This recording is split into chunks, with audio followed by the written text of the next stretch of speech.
માધવપુરના મેળામાં તુરી બારોટ કલાકારોએ રાવણ હથ્થાના સૂર રેલાવ્યા હતા.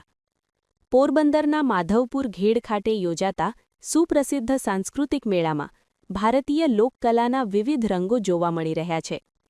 આ મેળામાં બોટાદ જિલ્લાના બરવાળા ગામથી આવેલા કલાકાર રાજેશભાઈ બારોટ પોતાના રાવણ હથ્થાના મધુર સૂરથી મુલાકાતીઓને મંત્રમુગ્ધ કરી રહ્યા છે.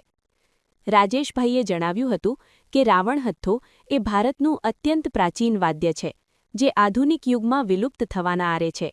જો કે સરકારશ્રીના પ્રોત્સાહન અને વિવિધ સાંસ્કૃતિક કાર્યક્રમોને કારણે આ કલા આજે પણ જીવંત છે.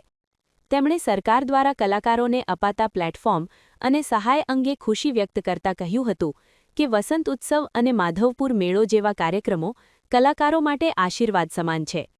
તુરી બારોટ સમાજ માટે યોજાતી શિબિરો દ્વારા નવી પેઢીને આ કલા શીખવવામાં સરકારનો સહયોગ મળી રહ્યો છે.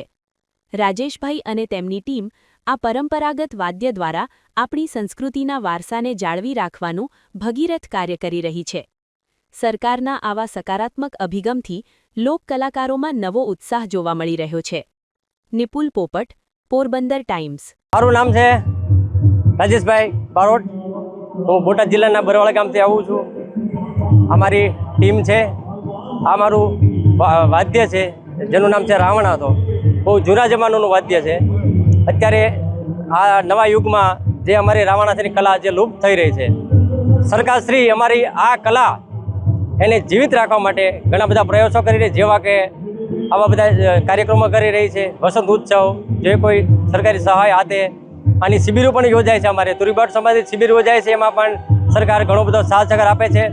તરણેતરના મેળામાં, માધવપુર મેળો, ઘણા બધા કાર્યક્રમમાં સરકારશ્રી આ અમારા રાવણહથ્થા વાદ્યને જીવિત રાખવા માટે સરસ મજાનું આવું પ્લેટફોર્મ અમને આપી રહી છે. તો સરકારશ્રીનો પણ આપણે આભાર વ્યક્ત કરીએ. આવું સરસ મજાનું કાર્યક્રમ હોય અને અમારા બારોટ સમાજના કલાકારોને અહીંયા પ્લેટફોર્મ આવું સરસ મળે, સરકારશ્રીનો પણ આપણે આભાર વ્યક્ત કરીએ અને ખૂબ ખૂબ સર્વનો આભાર માનીએ કે આવો જેથી કરીને આવી બધી કલાઓને પ્રોત્સાહન આપો, એ બદલ ખૂબ ખૂબ આભાર.